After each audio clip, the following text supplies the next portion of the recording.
Hello and welcome. Thank you so much, everyone, for joining us. This is a Greater Tacoma Community Foundation Leadership Lessons panel. I'm Megan Sukes, Chief Strategy and Communications Officer with GTCF.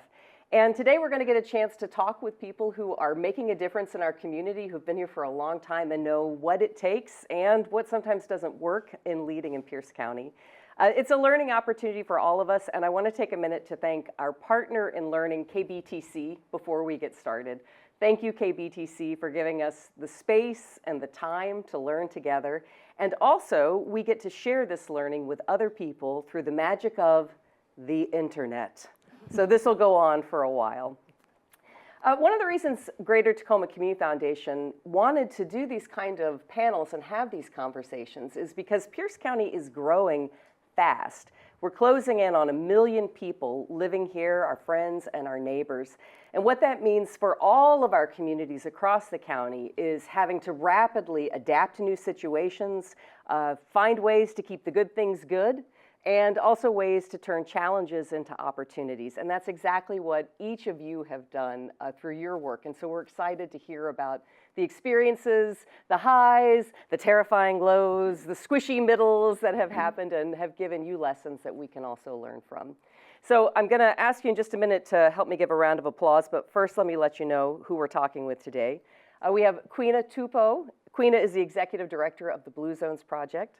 We've also got Tono Sablan, who's the Executive Director of the LeMay Family Collection Foundation. He's also a member of GTCF's Board of Directors. Ashley Mangum, the Director of Kids Mental Health, Pierce County, and Darius Alexander, Community Connections Director, Bethel School District. Thank you all. Okay. We can clap here. So one of the things with leadership or anything like that is you can say what people need to do, but it's not until we really hear how you learned. It's getting down there in the rough and tumble of experiences that really help us understand. So I want to start with the high part, the successes, because successes can really help us know what works. So I'm wondering from each of you about a success that shaped your leadership style and informs the way that you make critical decisions. And Quina, can we start with you? Yes. When you think about that, what's a success that comes to mind that really shaped your approach to leading and decision making?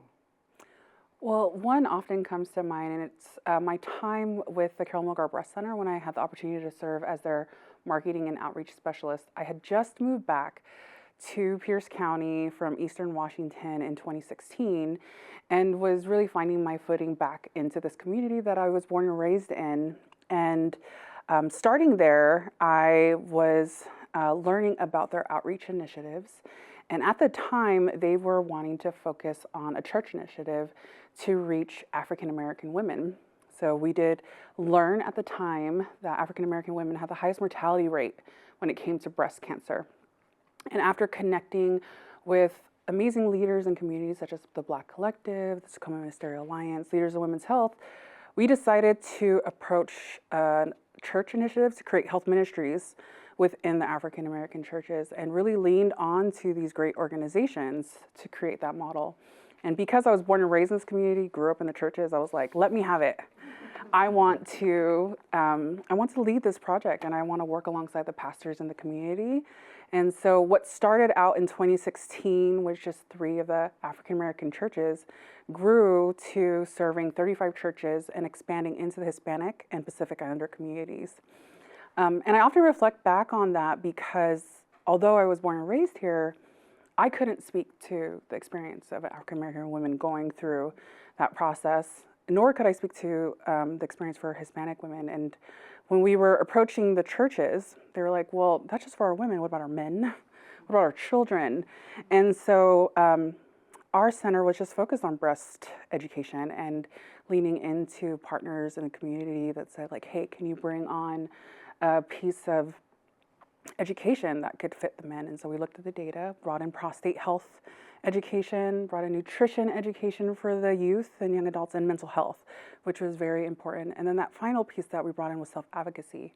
Because as much as we could educate Through the health ministry program, we also needed to include that important piece of self-advocacy so folks can be able to navigate the health system once learning all of this information about their own health. And so we were able to increase the screening mammography amongst the churches by 33% in the first year. I'm proud to say that that program is still thriving. To this day, they now serve 45 churches, but lots of learning, especially when it comes to community engagement through that process of we can't assume what the community wants.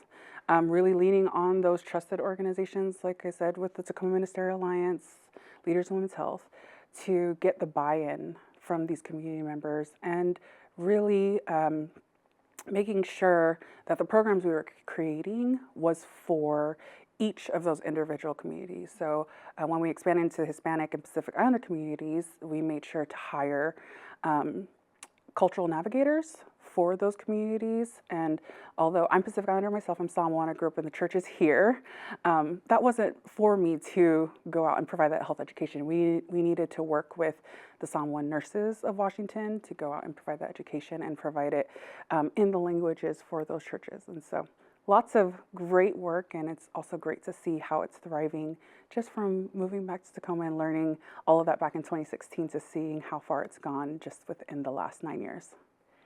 And there's the success in the moment, but I really love hearing too, it's a great success to know it's been a few years since you've continued your journey and to know that that program's still going Right. Through that. That's really fantastic.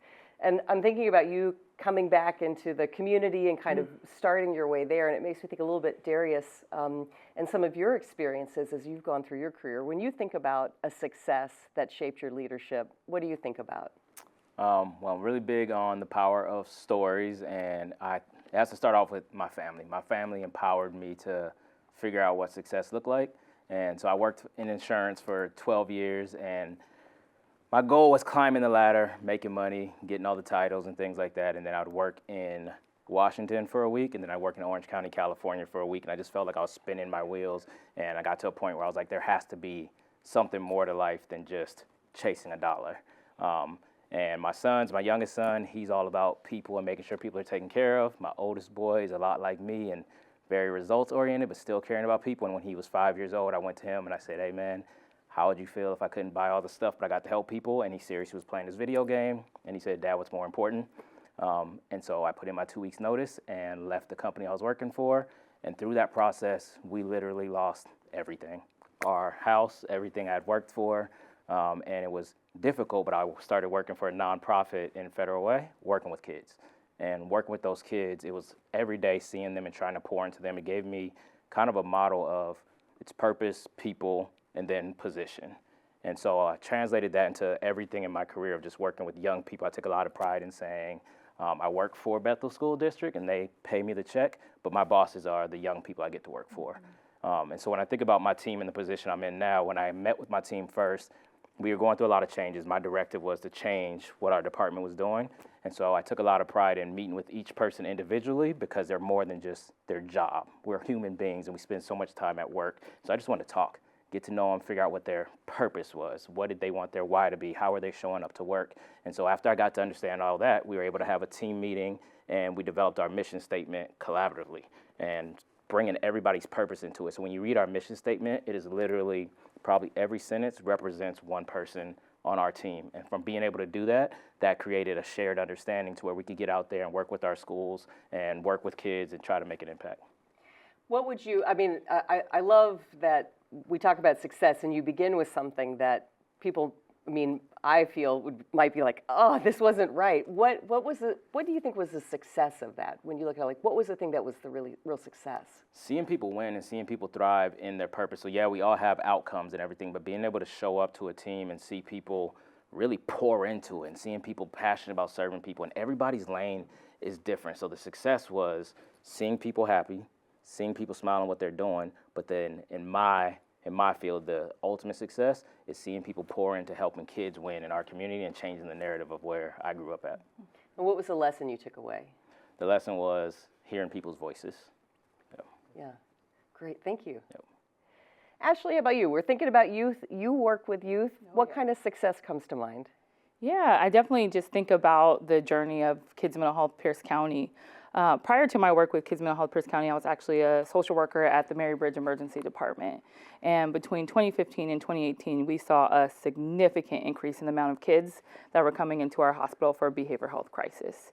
And when I say significant, 400% increase. So when I started as an emergency department social worker way back in the day, it was unheard of for us to have pediatric behavioral health patients. We didn't even have a social worker there at night. So to see that huge shift in our community between 2015 and 2018, it created a challenge for us as a healthcare system and just broader as a community, right? And so in 2018, we actually had a young person end up in our emergency department, and I was a social worker there at the time. And he had a very complex presentation, co-occurring diagnoses, nonverbal.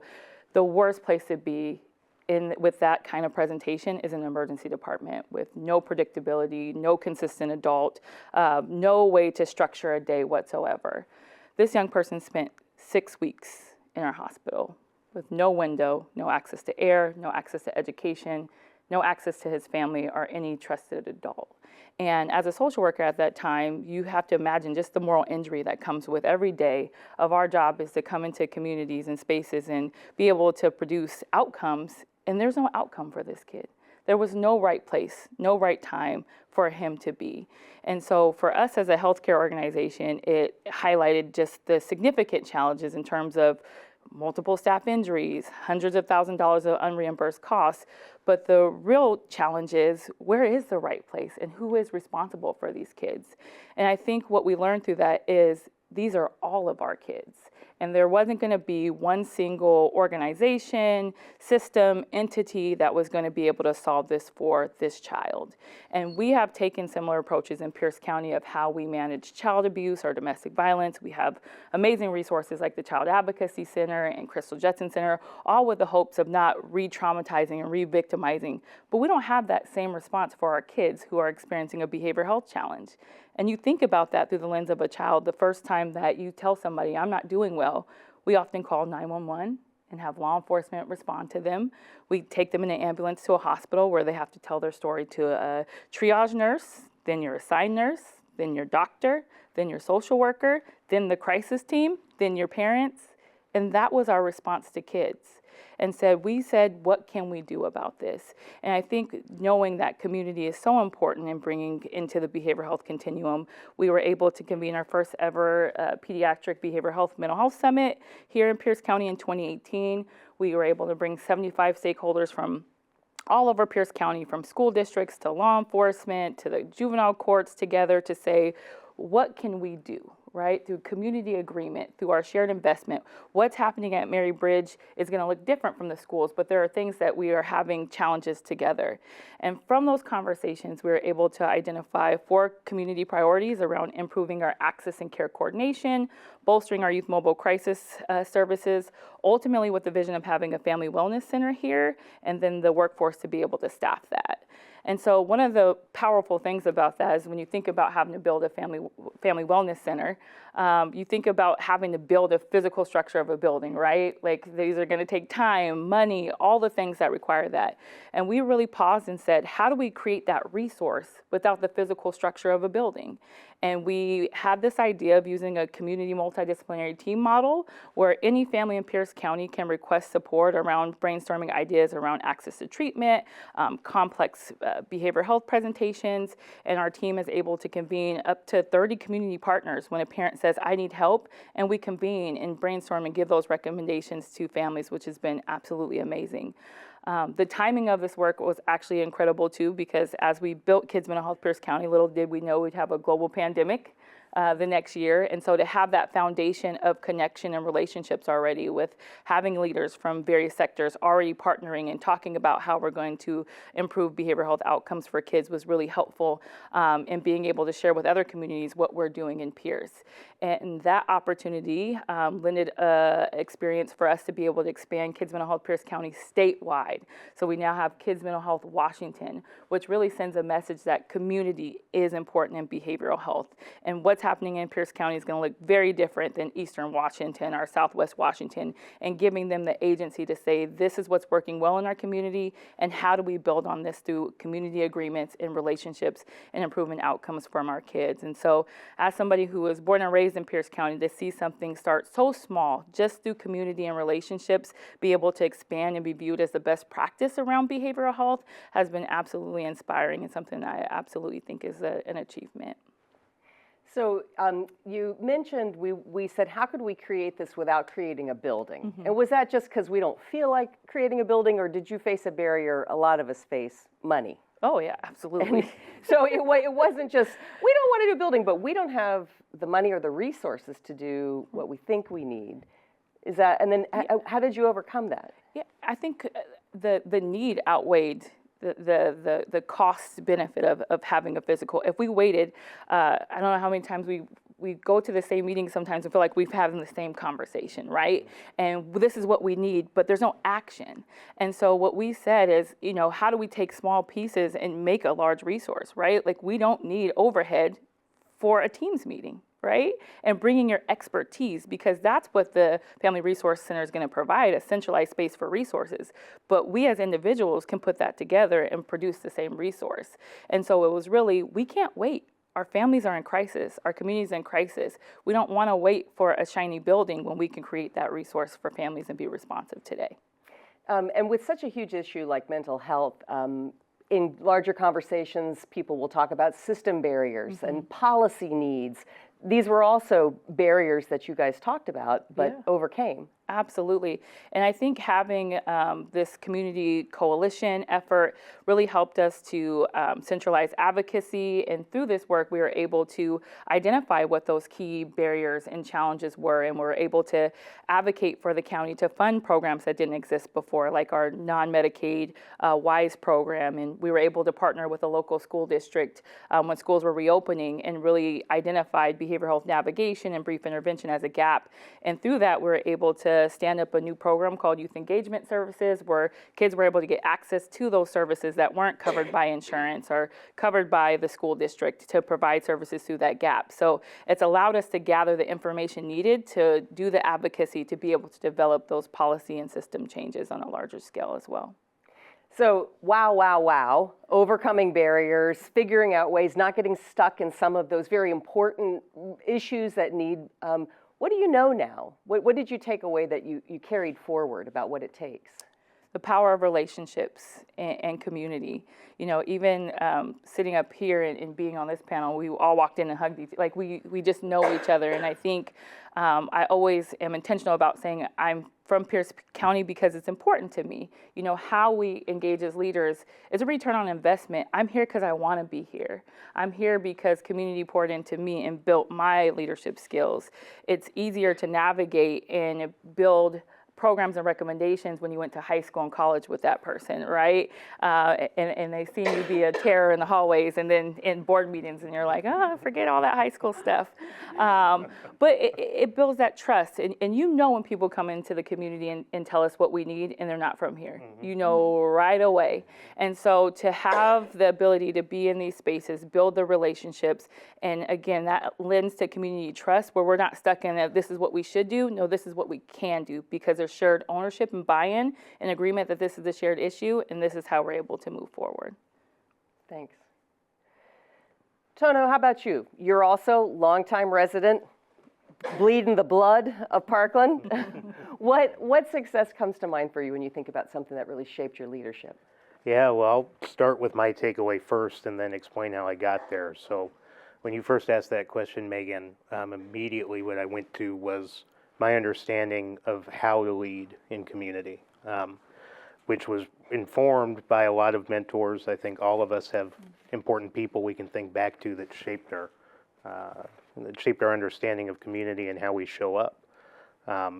And I had a gentleman named Joel Zylstra who worked for my undergrad at the time, Pacific Lutheran University, who taught me, without saying it but doing it, how important acknowledging our shared humanity is when it comes to showing up for each other and being in community and leading for community.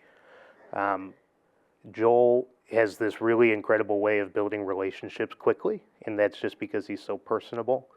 And at PLU, he roped me into his office, and it was one of my first jobs in my undergrad, to help build out a tour of Parkland.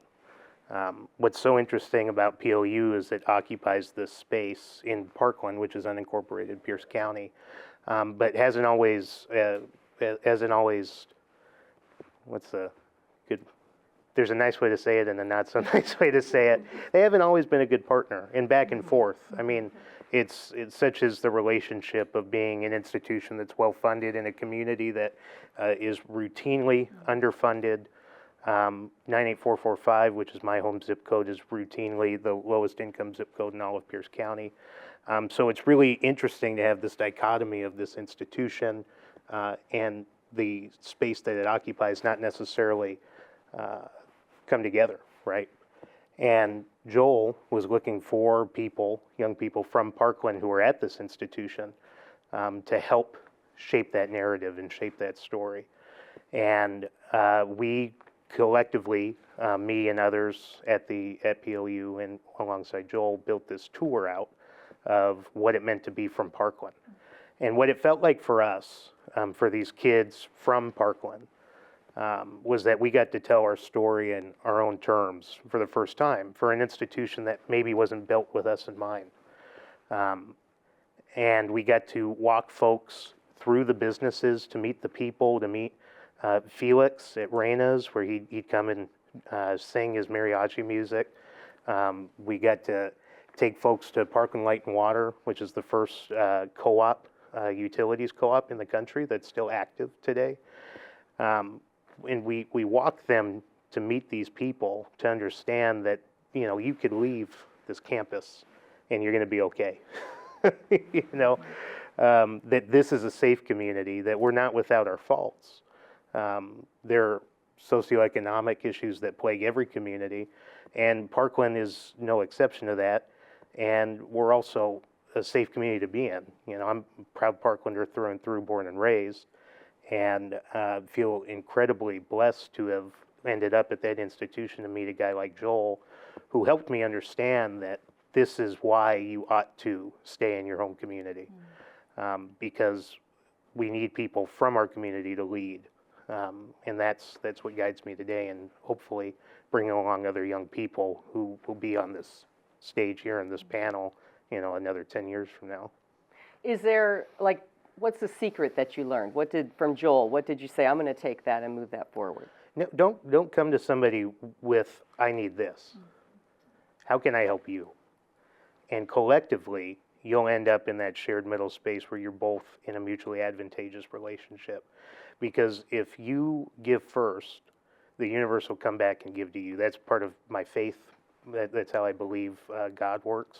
And I think that we see that play out in community when you come with this lens that I'm here to serve you, not how can you serve me. I think you come to those mutually agreeable solutions a lot quicker than to say, Darius, I need 10 grand for this program. You know, how can we help each other on our own shared goals? Which he still will do, though. That's right. Darius, do you have 10 grand? Okay, all right, okay. We won't close that deal today. But, so successes are great, because success, we know this works, and we can spend a lot of time talking about successes, but it's often the not successes that teach us even more, the places where we go, oh, that is not what I thought was going to happen. Like flat out failure, huge lessons, but also just like, this is not what I wanted, this didn't turn out right, that can shape us in a lot of ways. And so, Tono, I want to stick with you, because we've got this success, and I'm going to pivot with you around, because we have this picture of you at PLU. You're a young student, you're coming up, you're a rising leader. When you think about something that didn't go right for you, what comes to mind that really taught you? Yeah, well, I'd just say first, I've learned more from my failures than anything I've done well or excelled at. And I think that's a pretty universal experience for a lot of people. But 10 years after the experience that I was just talking about, I have the great privilege of serving my alma mater in Franklin Pierce as its board president for our school board of directors, and joined by one of my former peers, Mary Sherman, in the audience too. I thought back immediately to my first school board meeting. It was in the height of COVID. We were all masked up. We were in a cafeteria, socially distanced. Nobody could hear anything that you were saying. And I remember immediately thinking, oh, what did I get myself into? What's interesting is when you run for office, it depends on the campaign you run, but what I felt like personally was I had goals, and I wasn't shy about sharing those goals with the community and what I intended to achieve and how I would show up for folks in our neighborhood. And as soon as you occupy that office, you turn from being that person to now representing an institution that a lot of people could be frustrated with.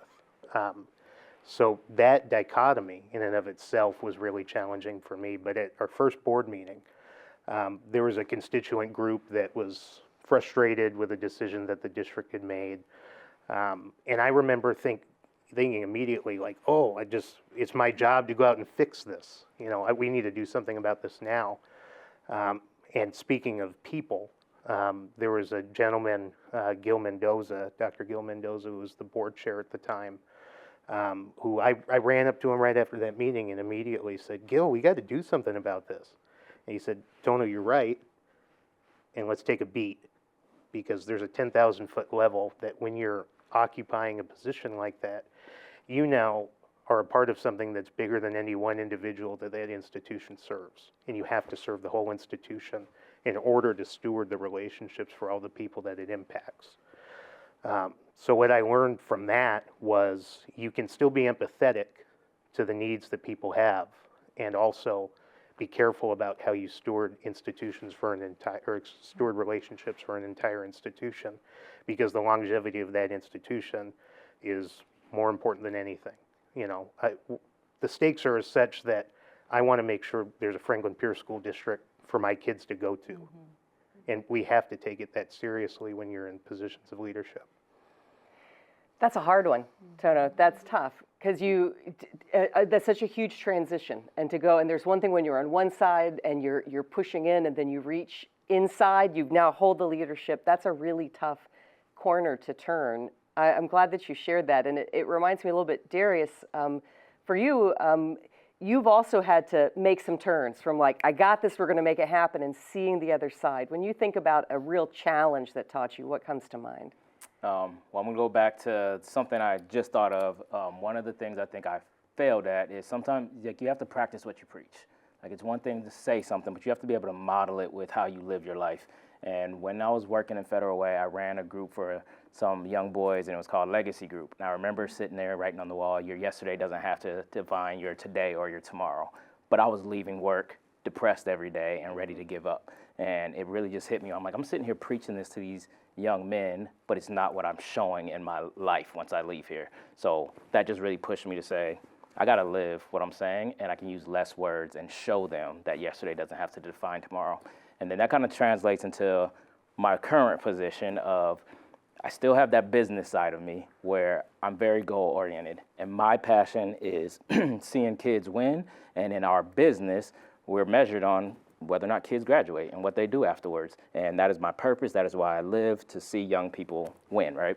So when I come to my department now, the way it was structured before is the people I work with served adults. And so they did a lot more of the social services part. So once we developed that mission statement, my mindset was, cool, let's go. We're going to help some kids. We're going to get it cracking. And here's what we need to do. And here's what we need to do. And here's what we need to do. And it didn't work. Like, people were upset. People didn't like me. And inside, I was like, I'm just trying to help people win. I don't understand what's going on. But the mistake I made was, even though I heard their voice in developing a mission statement that we put on paper, I moved too fast. And so I'm learning that sometimes I have to slow down. And even though I'm so passionate about it and that I'm living in my purpose, I have to make sure that I'm going in and constantly checking in to make sure the people I'm serving, they're also living in their purpose, and that I'm not pushing them outside of their purpose because I'm so eager to get something done. And also, we all have pressure to do a good job. And I'm really big on, if my bosses say something or whatever the measurables are, I want to make sure that we get it knocked out in a third of the time that they're expecting it. And I've really just had to reel back on that and just always go back to the people I'm serving and saying, what does success look like to you individually? And then what does that look like for us as a team? That way, I don't have to go home every day being like, why do people hate me? Well, so when you realized, I think there's something I'm doing that's not really working, do you remember what you said? How did you broach that with your staff? I don't remember the word specifically, but I'm really big on just being transparent. So I remember we called a meeting. I'm just like, what's the problem? What's going on? Where am I going wrong? Give me feedback. And that's hard. It's hard when you're passionate about helping people and you have to sit across from people and people say, no, you're not helping me right now. You're hurting me. Those are hard conversations to have. But in leadership, you have to be able to take that. If you're willing to give feedback, if you're willing to give somebody an evaluation, you should be ready to get the same thing on the receiving end. There's this identity when you've had a success in leadership, like I can have success, I can make this happen, and then the deeper you go, that identity has to get bigger. And Quina, that reminds me a little bit when you and I have talked about this. You had such huge success with Carol Milgard, and this program was really solid. And then you moved on. What happened? Was this a time that taught you a little bit about not success? Yeah, definitely. I, was on the high of the success of this amazing program that was created, and I'm so proud that it was sustainable. And actually went back to my leaders and was like, okay, what's next? Really actually coming out blatantly and was like, I've been in this role for so long. Let's talk title, let's talk pay. Unfortunately, the organization came back and was like, it's not always about money. And at that time, I was like, okay, maybe I'm not as valued here, and decided after talking with like my positive pack of like, what should I do next? I decided to seek other opportunities in community because I wanted to continue to build off of this momentum and make an impact in other spaces, and came across a great role in tech where I was still serving community, and took it immediately for the opportunity to move on. I also took it because I was like work from home, and so having a 2-year-old that was going to be 3 at the time, I was like, yes, work from home, got the title, got the pay that I wanted, let's do this, I'm moving on. And unfortunately, after 6 months in that role, they tell me we're selling the organization and you're going to have to find another opportunity. And so I was like, oh gosh, great. Like I jumped the gun, wanting to jump into this new role, looking for an opportunity for the title, pay, and to be more present at home with my family. And what am I going to do now? Like 2 months, that's not a lot of time to find a new role. And I really had to just like put my big girls on, big girl pants on. I was like, girl, get it together, because you don't have time to sit around. You have 2 months. And I really reached out to my network of folks. Shout out to my ALF class 2025, but that was like the class 25. That was my first group that I reached out to say like, oh my gosh, I need help.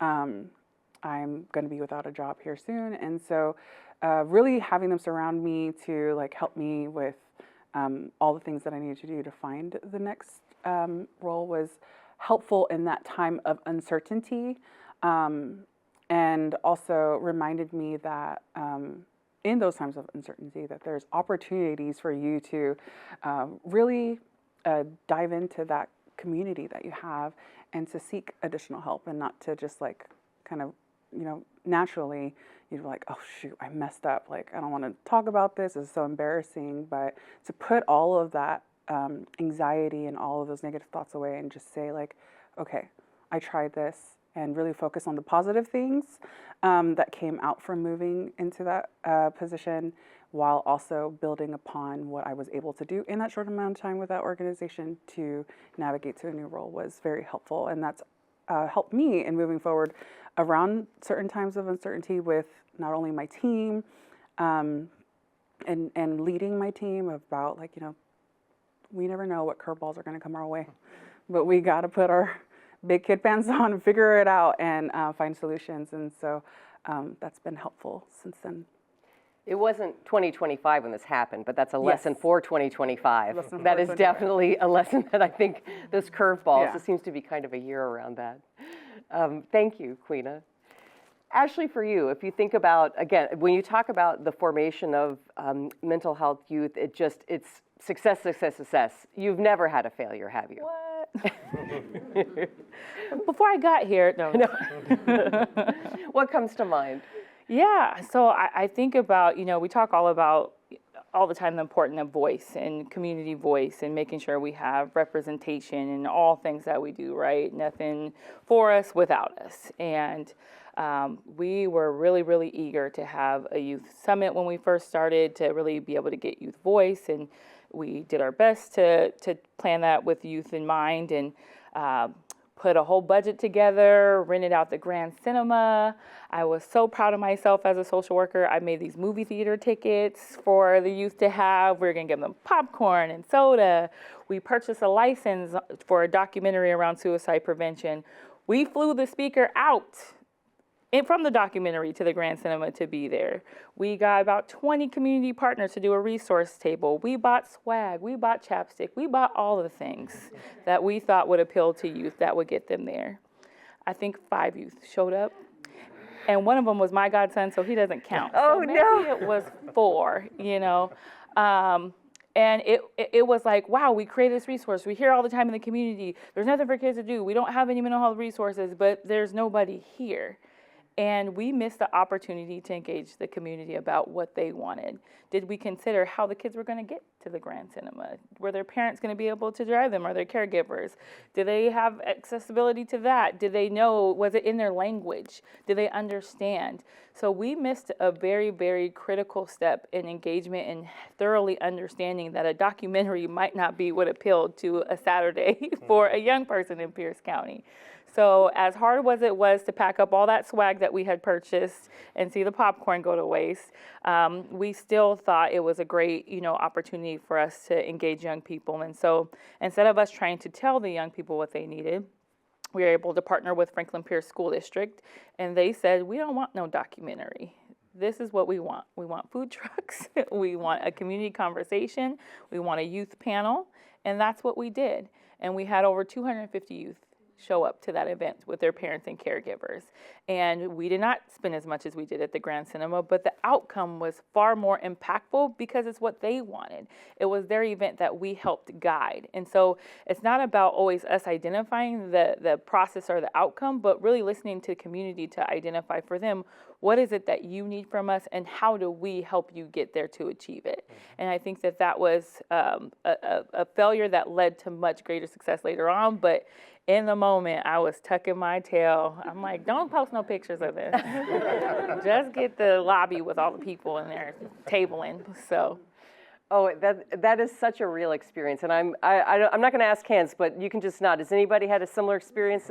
Yeah. Okay. So I feel better. We're with you, and I want to thank each of you for sharing these experiences because I think you're absolutely right, Ashley. Or even Queena, we're like, I don't want to talk about this, but all of those had such great turnarounds and really do help you grow. And I'm hoping for all of us that we continue to take courage that can happen. Mm-hmm. You're going to have times things aren't going to work out, but it's going to teach you a lot. And this is all coming from Pierce County. And some of this may be true in other places. We're just not living there. They're not us. But so when we think about Pierce County, knowing that it's growing, more and more and more people are coming.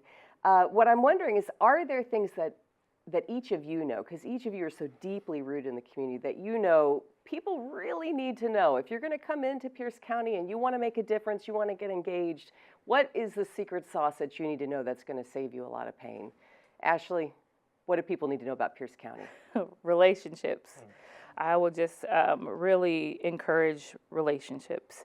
When you think about mental health, we knew we are not going to be the end-all be-all, right? We don't have the scope or capacity to be able to do that. But when we build relationships, we are really weaving a safety net where we all are intersecting to better capture more kids than we could do by ourselves. And so I think it's really important to get outside of our bubbles, get outside of your silos, learn more, come in with a curiosity. What is it that you do? Just like you were talking about earlier about not just saying like, what do you need, but what is it? Learning more.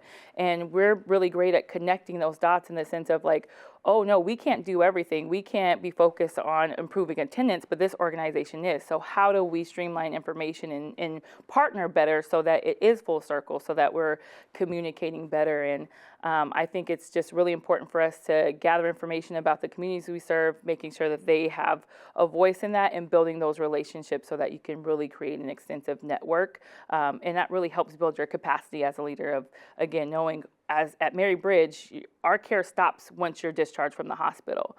But through this coalition, it continues through this community partnership, right? Of you don't have to be a Mary Bridge patient for us to be part of your solution in the community. And so I think the more that we're able to connect with each other, it really helps build your capacity as a leader. That's great. Darius, how about you? Is there a secret about Pierce County that people need to know? I'll go off of relationships also. Those are huge, and I want to speak specifically about where I come from in Spanaway. It's unincorporated Pierce County. So there is a difference. We go all the way from the edge of Parkland all the way out to Roy. We call it a resource desert. We have 3 miles of bus line, 1 library, no hospitals, no boys and girls clubs, things like that. And I just remember being a kid and just saying, I want to be part of building something for kids growing up where I grew up one day, right? And so when I came to this position, like I had a lot of great people in high school and in college that surrounded me, but it still was like, where do I go? When I got a car, I could go to Tacoma and hit the Boys and Girls Club. I can go to Puyallup and do all these things. Coming into this position, I found so many people and organizations that wanted to show up, but just didn't know what those opportunities were. And so that really just opened my eyes where I'm like, yeah, we're a resource desert, but we're not a people desert. And even though it's about work and trying to figure out how can we make success that way, I'm gonna go back to the kids again. I'm so passionate right now by showing both our district that there's people and organizations that want to show up, but showing our kids that there's a village that want to surround them and show them different opportunities and show them what can be out there, because in our area, we can't go down to the street in Tacoma and see people working at different jobs. So we have to find a way to get those opportunities to our kids out in Roy or by Spanaway Lake High School or by Bethel. So. Thanks. I love that. We're maybe a resource desert. We're not a people desert. You got to like market that. That's worth like $10,000. That's great. Yeah. Selling stuff after the show. Yeah. Queena, how about you? Is there something that you think it's important for people to know about leadership in Pierce County? Yeah, I 1000% agree with what Ashley and Darius have said. What makes Pierce County unique is not just the leaders about what they know, but it's also about who they know. We're very, very focused on that relationship piece. I mean, I look at this panel, even you today, Megan and I were part of ALF Class 2025 together. Ashley and I, go T-Birds, go Eags. We went to high school and college together. And then Tono and I discovered we lived in the same apartment complex as kids, growing up in the Parkland community. And so, a lot of those pieces, there is like that natural dotted line to each other where we're humanizing ourselves behind the work that we're doing. And it makes it much more meaningful in the way that we execute the projects that we're working on, whether we're working for the healthcare system or working for something like Blue Zones Project, where we're not here just to advance the goals of the organization. It truly matters to us because we're born and raised here. We came back to serve this community because we truly care. And we also see ourselves in the young adults, in the families that we're serving, and we truly want to make a difference in those areas. And when I think about the work with the Blue Zones Project, it's a health and well-being initiative that's focused on life expectancy, because Parkland Spanaway has the lowest life expectancy. And that really hit a nerve with me because I look at my own community, the Pacific Islander community, and we also have the lowest life expectancy. And so like thinking of that from that perspective of how it affects me, my community, and also this community that I'm serving, makes it much more meaningful to do this work in community, because if I can move the dial there, then I can also move the dial within my own community on improving overall life for them. And so it's been helpful to be like, hey, Ashley, or, just to even connect with Tono. Tono was in my position before I got to step into this position. And so just to even call up Tono at any time and say like, hey, I need some historical context. or reach out to any of my classmates from ALF to say, like, I need a problem solve on funding. Can someone help me? And just knowing that people are a call away, a text away to want to help is really unique for this county. And it's nice to also see that when people move, their resources move with them, regardless of what organization, because that relationship piece is just so valuable. Yeah. Yeah. How about you, Tono? What do you think people need to know about leadership in Pierce County? Well, these are all really great nuggets. And first, shout out to the Drake Apartments of 96 and Hosmer. That's as a Hochgold property, if anybody's familiar with that. So on top of what everybody else has said, I would just add that showing up matters in Parkland and Spanaway and Pierce County broadly. I can tell you in Parkland, with confidence, if you show up and maybe to a new coalition meeting or what have you, chances are you're not going to go that meeting without meeting somebody from that community, right? So half of the battle is just showing up. But then how you show up matters too. So what I mean by that is, like what Ashley said earlier, if you're coming to our community with a plan already about how you're going to fix us, you could sniff that out real easy. But if you come with a service mindset, like what Darius said, you'll be brought along a lot quicker. And in fact, because we're smaller than Tacoma proper, I would argue that makes us a lot more nimble and open to trying different things, because we just want to see what sticks. Because we are so under-resourced out here, we're willing to be pliable and move around a little bit more than some of the larger institutions and incorporated parts of our county. These are great insights. I mean, we're making money. We are rich in wisdom from this. I want to thank you guys. And we kind of need to be rich in wisdom right now, because there's a lack of funding in a lot of places. A lot of places are seeing less money than we've had in the past. And so I want to ask this final question, because I imagine you guys are so successful, you're not being impacted by any changes in federal funding or other funding. Was that right? No? So maybe not. So for all of us who are looking at these big changes and thinking, what do we do now? Do you have any advice about approaching this time where it looks like things are not maybe getting more open, more resourced? What do you do? Queena, what do you do? What advice do you have? Well, it's definitely evident in the work that we do. We see it within our policy work around built environment, especially food systems, and the work that we're doing in Parkland and Spanaway. It's already a food desert out there. And part of what I share with my team and how they collaborate in community is we need to stay rooted in our mission and our purpose of why we're here to serve community. We also need to be transparent. I think the community has the right to know what we are doing as an organization. Although I work for a national organization, I constantly say, I work for the community first, and I will always put this community first. And so that transparency is important, especially getting that buy-in from the community to trust to continue working with your organization, and then really lean on those partnerships that are already established. I think we have a lot of great resources here in Pierce County, and just in times of uncertainty that we can just lean on each other, as we continue to move forward, because we have no idea what the future holds for us here. And so, yeah, definitely those three things I would say would be my recommendation. Thanks. Darius, any advice?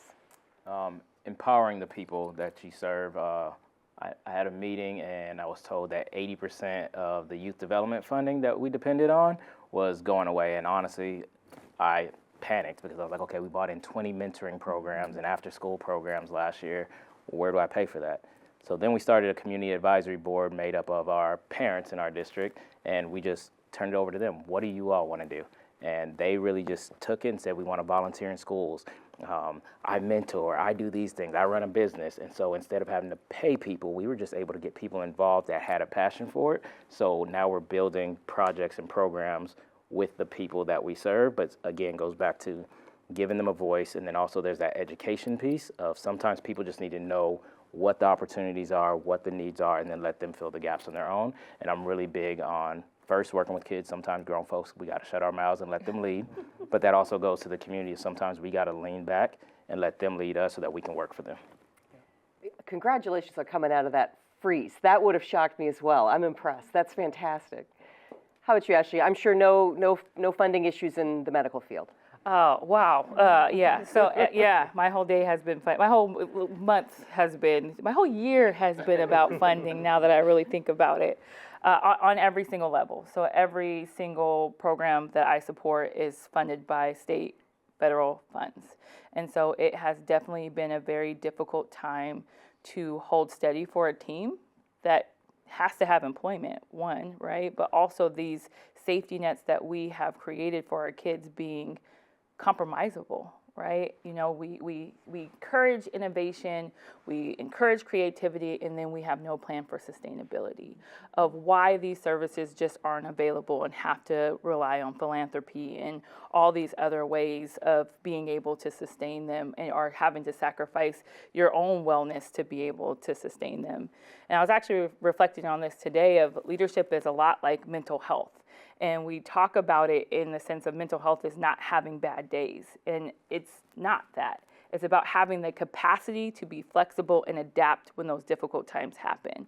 And so one of the things that I always encourage my team and myself, lately more than I needed, really remind myself, is what is my scope?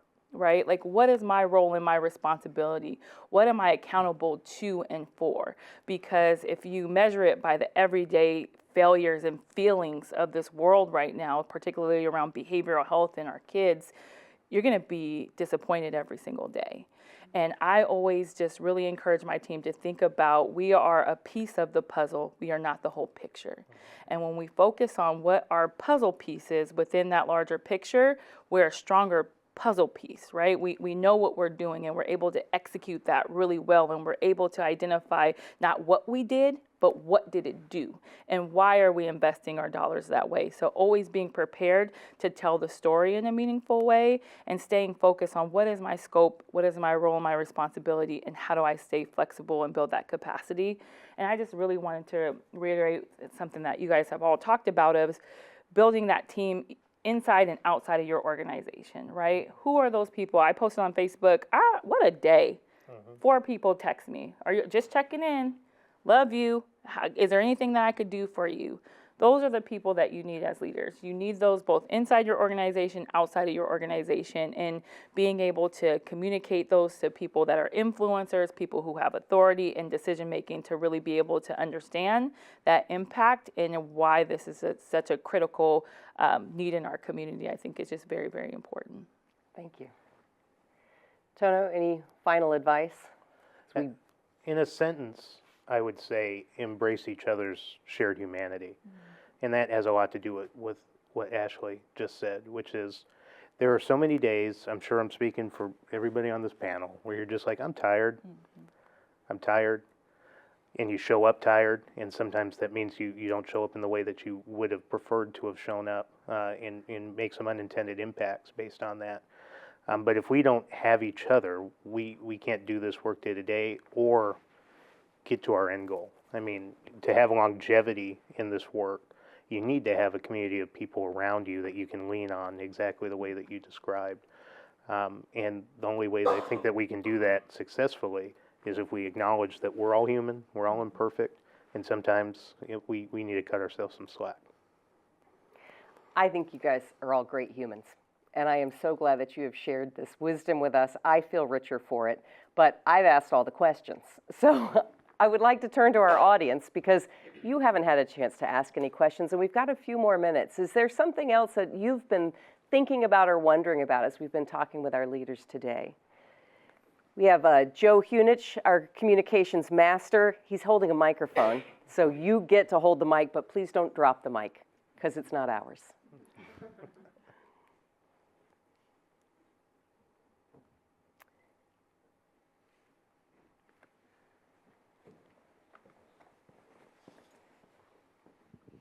Hi.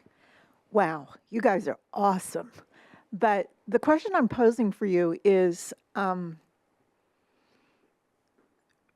with so much focus on taking care of yourself and your organization and the immediate challenges in front of you, how are you thinking about growing the next you? How are you finding people in the community that will be telling your story a few years from now on the panel about the experiences they had with you and how it built their leadership? Is that something that you're consciously thinking about? Is it something that you're hoping will happen because of the way you model? I'm just really thinking a lot about the next generation, the babies coming after you that are going to be Pierce County leaders. Yeah, I definitely have, as we talked about capacity, I probably get an invitation once a month to be a part of a board or something. And I've had to say no. Because I think sometimes it pulls away from being able to be in that space. And so the boards that I have opted to participate on are ones that are impactful, are part of my experience, like the Boys and Girls Club of South Puget Sound. That allows me to connect with the youth and mentor them in their Youth of the Year competitions and be present in the clubs where they could see somebody who went to Eastside Boys and Girls Club is doing this role and helping them. And it was an honor. I had one of the kids reach out to me that just graduated from UW and said, I'm interested in medical. How can I learn more about that? And I'm like, hey, send me your resume. I'll help you. And she's like, are you serious? And I was like, yeah, that's what we're for. This is what we're doing this work for, that we show back up for you when you need something. Or if I can't, I know somebody in the community who's able to do that. And so I always just try to be in those spaces with those young people, with those youth. And sometimes it's just being present and showing and supporting some of the events, again, that are not traditional. When we think about mental health, we think every intervention is therapeutic, right? It's therapy, it's clinical. Oftentimes it's not. It is that Boys and Girls Club. It's that church. It is that coach. It's these people in the community. And so really trying to be a part of the community and being present, I think for young people has been what my strategy has been around that. For mine, I'm super intentional to a fault sometimes, and I'll start off with my sons. The way I raise my boys is I just want to show them the opportunities that they have. And so even though I work for a school district, I'm very unconventional when it comes to educating my boys. So when I go do speaking engagements or when I go to a classroom, I started my boys off when they're in second grade of you come be the guest speaker for us. So that's with my son. So I'm going to start off there. But with other young people, I think, again, there's power in our stories. And I think when we're in positions like this, it's nerve-wracking to open up and say what your real story is. I'm very big on, I'm going to give it to you real. I'm going to tell you the good, the bad, and the ugly because I want you to look at me and see that you can be better than me one day. There was an experience that we had where we partnered with this organization called Journeyman One Village, and we took a group of young men out to Whidbey Island, and they took their cell phones right away.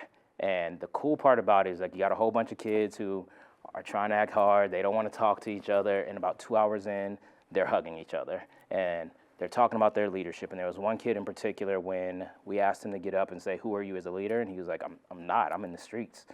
By the end of that, he gave a speech about how courageous he was, how he was going to go back to his community and lead. And I think the most powerful thing for me is when we walked away, he said, I've never seen another black man that comes from the same place as I did, that did the same kind of dirt as I did as a kid, that is doing something positive now, and I want to do better. And it's so cool. I saw him the other day. He's graduating, about to go to the military. He has straight A's. Like, it was from one small experience. So, as someone who's currently growing the future generation,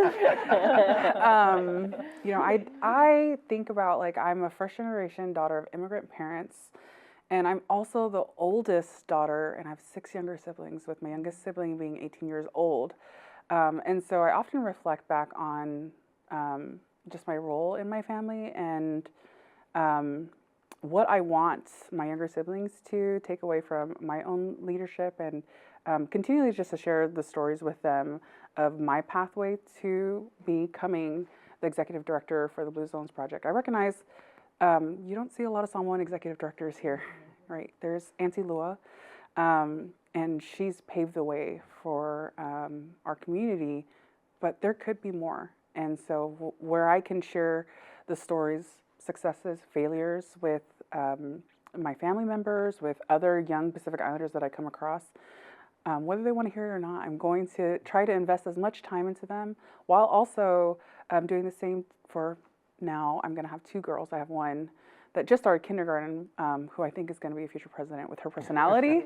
Like, what can I impart as wisdom to them? And also outside of just not only reaching my own community, we have the opportunity in Parkland and Spanaway. We're right there next to PLU and connected to both school districts. And so how can I be intentional as a leader to bring in students to learn about this work, whether or not their pathway is to go down healthcare or it's social work, that they can learn from the experiences that we're doing in the community, the projects that we're building, to identify what their future goal is in their career, and then also being intentional about like the programs that we're creating. I am new to this space of working with our youth and young adults, so I'm going to turn to actually Darius and Tono for how can we engage them, and then just being really intentional about including their voice has been something that all of them have echoed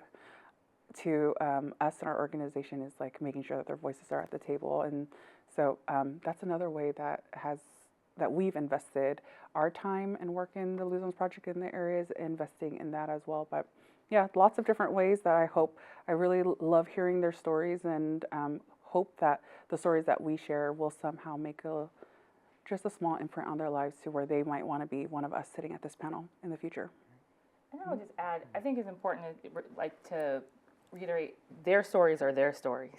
Mm-hmm. I look at these kids and I'm like, I can't imagine navigating this world now through their lens. And so recognizing that their journey is theirs and not having that expectation that it's going to be the same process that I went through.